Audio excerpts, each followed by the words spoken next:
Les premières notes d'une vie vouée à l'harmonie dans les rues pavées de Maastricht, ville du sud des Pays-Bas au charme intemporel, un enfant naissait un jour d'octobre 1949.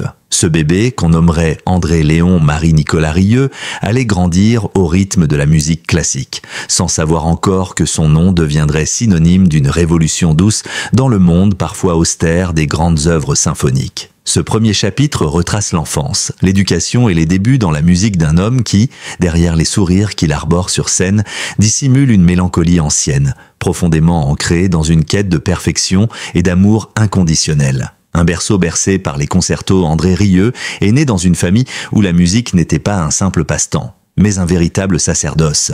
Son père, André Rieu senior, était chef d'orchestre du prestigieux Orchestre symphonique de Limbourg. Très tôt, la musique s'est imposée comme un langage universel au sein de la maison familiale. Le jeune André, cinquième d'une fratrie de 6 enfants, évoluait dans un environnement où les partitions jonchèrent les tables, où les notes de Beethoven, Brahms et Strauss emplissaient les couloirs comme des berceuses ininterrompues. Il dira plus tard dans une interview « J'ai entendu plus de musique avant mes 5 ans que la plupart des enfants n'en entendent dans toute une vie. » Mais ce n'était pas toujours joyeux. Mon père dirigeait la musique comme un général mène ses troupes, avec rigueur, sans place pour l'erreur. Cette rigueur, presque militaire, a façonné un garçon à la fois ébloui et effrayé par le pouvoir de la musique. Si les sons l'émerveillaient, la discipline imposée par son père lui pesait. Le violon, qu'il commença à pratiquer dès l'âge de 5 ans, devint un compagnon de route, tantôt ami, tantôt ennemi. Chaque note devait être parfaite, chaque mouvement millimétré. La moindre erreur suscitait réprimande, voire humiliation. Un enfant sensible dans un monde de virtuoses. Très tôt, André montra une sensibilité exacerbée. Il n'était pas seulement doué techniquement, il ressentait la musique dans sa chair, dans ses larmes, dans ses silences. Mais dans le foyer Rieu, cette émotivité n'était pas valorisée. Le père, autoritaire, ne tolérait ni la tendresse, ni les débordements d'âme. Il voulait un soliste, pas un poète, une main ferme, pas un cœur tremblant. André apprit donc à cacher ses émotions derrière un masque de sérieux, à contenir ses larmes dans des exercices de gammes interminables. L'amour qu'il cherchait tant à recevoir se traduisait en éloges sévèrement dosés, en reconnaissance discrète. Le mot « fierté » semblait proscrit du vocabulaire familial. Il grandit ainsi dans l'ombre de la baguette paternelle, entre admiration et rancune, dans cette ambivalence émotionnelle qui allait plus tard nourrir sa musique, douce et populaire, empreinte de nostalgie. Les premiers pas vers l'indépendance. À l'adolescence, André Rieu comprit que pour s'émanciper, il devait tracer son propre chemin musical. S'il aimait le répertoire classique, il rêvait d'une musique qui parlerait aux gens, qui toucherait le cœur au-delà des élites et des connaisseurs. Il voulait des larmes, des rires, des danses, il voulait la vie. Il intégra le conservatoire de Liège, puis celui de Maastricht, avant de rejoindre l'Académie royale de musique de Bruxelles. Là, il perfectionna sa technique, mais surtout, il commença à rêver en grand. Il s'éloigna peu à peu de l'autorité paternelle tout en gardant une obsession quasi douloureuse de l'excellence. Il fonda un petit ensemble de musique de chambre avec lequel il s'essaya à des arrangements de valses de Strauss. Déjà, on voyait poindre sa volonté de rendre la musique classique accessible, joyeuse, universelle. Mais le combat était rude. Le monde de la musique symphonique était jaloux de ses frontières. Les puristes dédaignaient les facilités de Rieu. Il était perçu comme un divertisseur, non comme un interprète sérieux. Ce rejet, loin de le décourager, le blessa profondément. Il en parla rarement, mais ses proches confieront plus tard que ses critiques l'avaient démarqué à vie. Il se sentait comme un enfant mal aimé de la grande famille musicale, un amour salvateur, rencontre avec Marjorie. C'est à Bruxelles, dans les années 1970, qu'André fit une rencontre décisive. Marjorie, une étudiante en lettres, cultivée, douce, passionnée de musique également. Leur amour fut immédiat, total. Elle devint sa compagne, sa confidente, mais surtout son pilier. Elle croyait en lui, en son rêve, en sa manière unique d'interpréter la musique. Ensemble, ils imaginèrent un projet fou, créer un orchestre populaire de musique classique capable de faire danser les foules et vibrer les cœurs. Marjorie, d'une intelligence discrète, deviendrait l'architecte de l'ombre du succès de son mari. Elle l'aida à fonder ce qui deviendra en 1987 le Johann Strauss Orchestra. Ce soutien inconditionnel fut pour André un remède à ses blessures d'enfance. Mais même dans l'amour, il ne parvenait pas totalement à s'apaiser. Le spectre de son père et le besoin pathologique d'être reconnu continuaient à le hanter. Il travailla sans relâche, s'imposant des tournées infernales, des heures d'entraînement, des nuits sans sommeil. Le rêve devient réalité, mais à quel prix ? Avec la fondation du Johann Strauss Orchestra, André Rieu entra enfin dans l'arène publique. Il imposa son style, Des décors féeriques, des costumes élégants, des musiciens souriants, une mise en scène millimétrée. Son but était clair, rendre la musique classique festive, humaine, accessible. Le succès fut rapide, d'abord aux Pays-Bas, puis en Allemagne, en Autriche, et bientôt dans le monde entier. Les foules affluaient, les billets se vendaient en quelques minutes, les CD se multipliaient. Mais André, derrière le rideau, souffrait. Il racontait peu, mais les témoignages évoquent un homme souvent anxieux, perfectionniste, traversé par des phases d'épuisement profond. « Je ne peux pas me permettre d'échouer », disait-il. Ce besoin de contrôle, de perfection, le rongeait. Chaque concert devenait un défi contre ses propres démons. Chaque critique, un retour à l'enfance, face à son père impitoyable. Sa quête de reconnaissance n'était jamais satisfaite.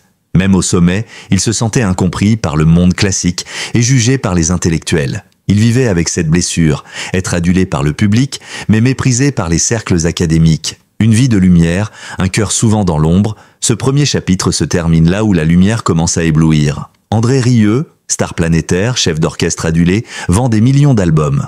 Mais derrière les projecteurs, un homme continue de lutter avec les fantômes de son passé. Son sourire est sincère, mais souvent épuisé. Sa joie sur scène est réelle, mais elle dissimule une douleur sourde, celle d'un homme qui n'a jamais cessé de vouloir plaire à un père, qui n'a jamais vraiment dit « Je suis fier de toi ». L'homme qui a fait danser le monde, alors que les années 1990 s'ouvrent dans un tumulte d'espoir et de doute, André Rieu entre véritablement dans une nouvelle ère. Son orchestre est fondé, son style affirmé, s'accompagne à ses côtés comme colonne vertébrale invisible.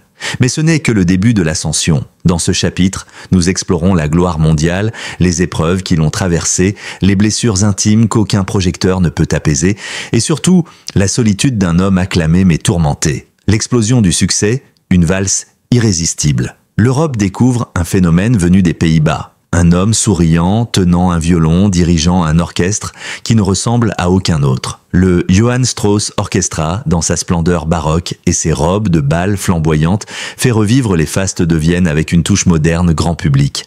Le public est conquis. L'album Strauss et compagnie devient un best-seller. L'émission Rieu Live in Maastricht pulvérise les records d'audience. André Rieu ne se contente pas d'interpréter les valses de Strauss. Il les théâtralise, les raconte, les partage comme des histoires d'amour universelles. Il introduit la musique, il plaisante, il fait chanter les foules.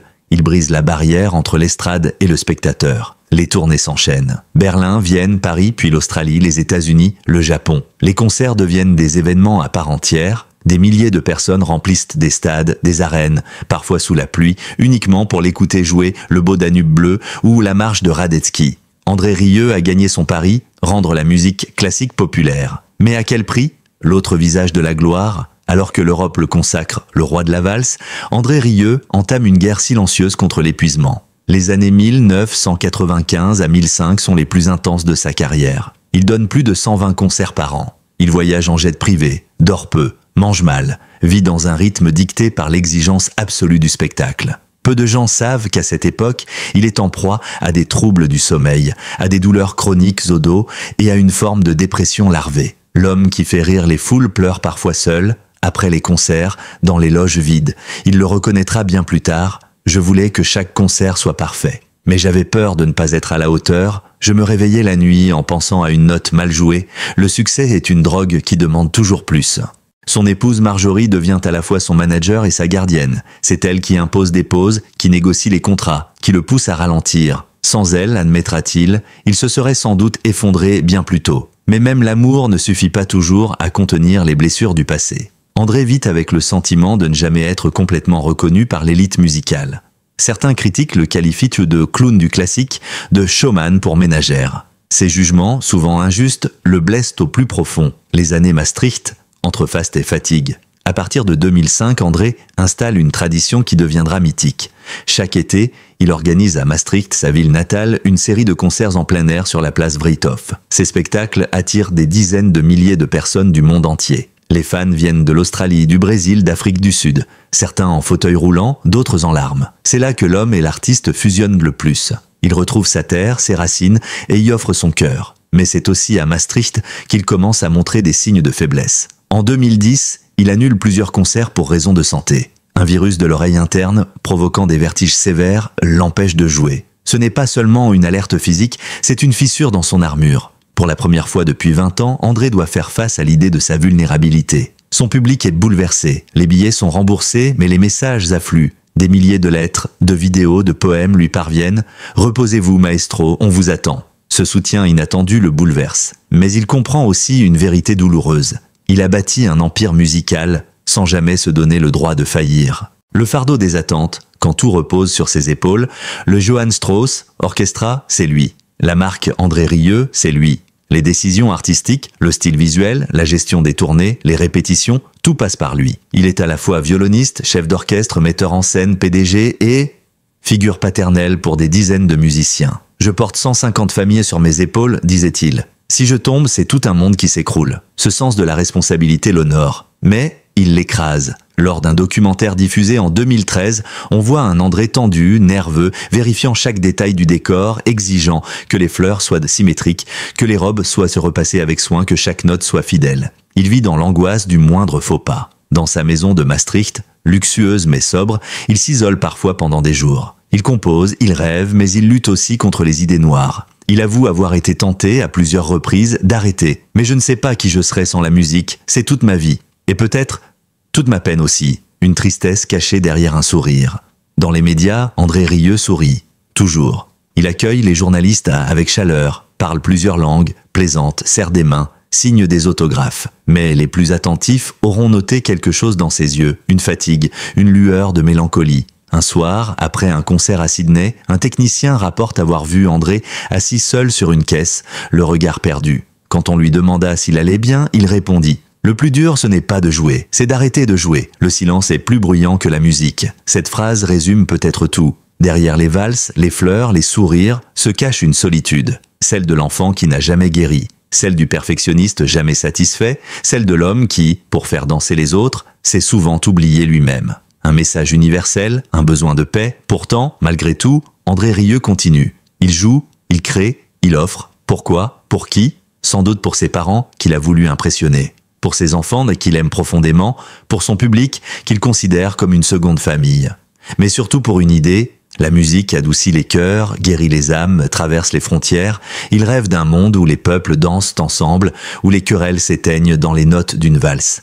Cette mission presque mystique donne sens à son existence, mais elle pèse aussi, parce qu'elle implique une obligation, ne jamais s'arrêter, ne jamais faiblir. Et pourtant, il sait au fond de lui que le temps passe, que son corps fatigue, que le jour viendra où le violon reposera sur un coussin de velours pour ne plus jamais être touché. Le silence après la dernière note.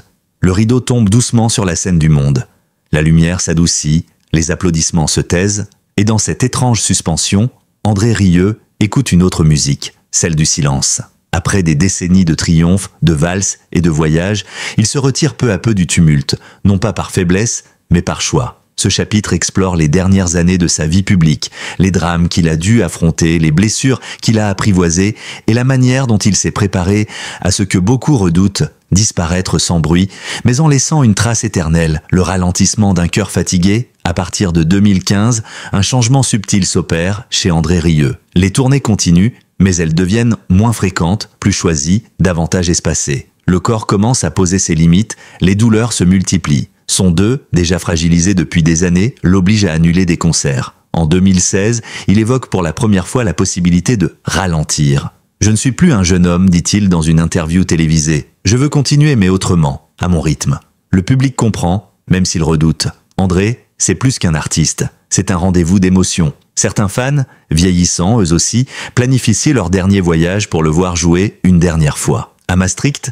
les concerts prennent une dimension presque religieuse. Ils sont des adieux progressifs, sans jamais être vraiment nommés comme tels. Mais dans l'intimité, André sent que le temps lui échappe. Et pour la première fois peut-être, il accepte cette vérité. La perte, le deuil et la mémoire. En 2018, un choc personnel bouleverse André Rieu. Il perd un ami proche, membre de son orchestre depuis plus de 20 ans. Cette disparition ravive toutes les douleurs passées, tous les deuils tuent. Il réalise alors que son orchestre, au-delà de la musique, est une famille. Et que chaque perte est une blessure irréparable. Il commence à parler plus souvent du passé, de sa mère, de son père, de son enfance. Il évoque les regrets, les non-dits, les blessures ouvertes. Il confie « Je crois que j'ai toujours cherché dans chaque note à parler à mon père, à lui dire que j'existe, à lui dire que je l'aime malgré tout. » Le public, de plus en plus nombreux à l'écouter avec émotion, découvre un homme plus vulnérable. Les interviews deviennent plus profondes, plus lentes. On l'y voit parfois les yeux humides, évoquant une valse, un souvenir, une mélodie oubliée.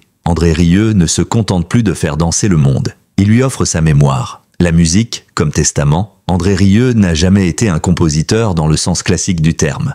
Mais depuis quelques années, il commence à écrire des œuvres personnelles, des morceaux qui n'imitaient en plus Strauss, mais racontent de son histoire. En 2020, il enregistre The Autumn of My Life, une composition lente, mélancolique, qui semble dire adieu sans le dire. Le morceau est accueilli avec émotion. Des fans lui écrivent « Vous avez mis en musique ce que je ressens pour ma mère décédée ». D'autres avouent avoir écouté ce morceau en boucle après un enterrement. André est bouleversé. Il comprend alors que, même dans la tristesse, il peut offrir du sens, de la beauté. Que la musique peut consoler, même lorsqu'elle naît de la douleur. Il décide alors d'enregistrer un ultime album composé uniquement de morceaux doux, épurés, presque spirituels. Il l'appellera « Silencio ». Il ne fait pas de promotion, il dit simplement « C'est ma lettre d'adieu à la musique ». Le temps de la transmission, vers 2022, André commence à former des musiciens plus jeunes. Il ouvre son propre centre de formation à Maastricht, où il accueille de jeunes violonistes, chefs d'orchestre, arrangeurs. Il leur parle de discipline, mais aussi de cœur. Il leur apprend à sourire, à écouter le public, à respecter chaque note. Il dit « La musique ne doit pas être un mur entre les gens. Elle doit être un pont, toujours ». Il s'implique aussi dans des œuvres humanitaires, concerts caritatifs, dons à des écoles de musique en Afrique, participation à des projets pour la paix. Il rêve encore, mais ses rêves ne sont plus pour lui, ils sont pour les autres. Pour ceux qui viendront. Et peu à peu, l'homme de scène laisse la place aux sages. Un dernier concert, un dernier regard. En 2024, André Rieu annonce un concert exceptionnel à Maastricht. Il ne dit pas que ce sera le dernier, mais tout le monde le comprend, l'affiche porte simplement « Une nuit de valse avec tout mon cœur ». Le soir venu, la place Vrijthof est pleine à craquer. Les écrans géants sont installés dans d'autres villes. Des millions de personnes regardent en direct. Il apparaît, silhouette droite, sourire paisible. Il commence avec « Le beau Danube bleu », puis enchaîne avec ses morceaux préférés. Entre deux morceaux, il parle au public, comme un père parle à ses enfants. « Vous m'avez offert plus que je n'aurais jamais osé espérer. J'ai donné ma vie à la musique, et vous m'avez donné un sens à cette vie. » À la fin, il joue « Silencio », lentement, intensément. Une larme coule sur sa joue, il dépose son archet, lève les yeux et murmure « Merci ». Les applaudissements durent de longues minutes. Mais lui a déjà tourné le dos à la scène. Il sort, doucement. Il n'a pas besoin de revenir, il a tout dit. L'après, ou peut-être le commencement. Aujourd'hui, André Rieu vit toujours à Maastricht. Il se promène dans son jardin, il lit. Il reçoit parfois des visiteurs, il écoute la pluie tomber, les oiseaux chanter. Il sourit, souvent. Il n'a plus besoin de violon pour exister. Il sait qu'un jour, son nom s'éteindra peu à peu. Mais il sait aussi que dans une salle, quelque part, un enfant entendra une valse et qu'il dansera. C'est cela son héritage. Pas une gloire, pas un record, mais une émotion, un frisson, une main qui serre une autre, une musique qui ne juge pas, qui accueille, qui pardonne.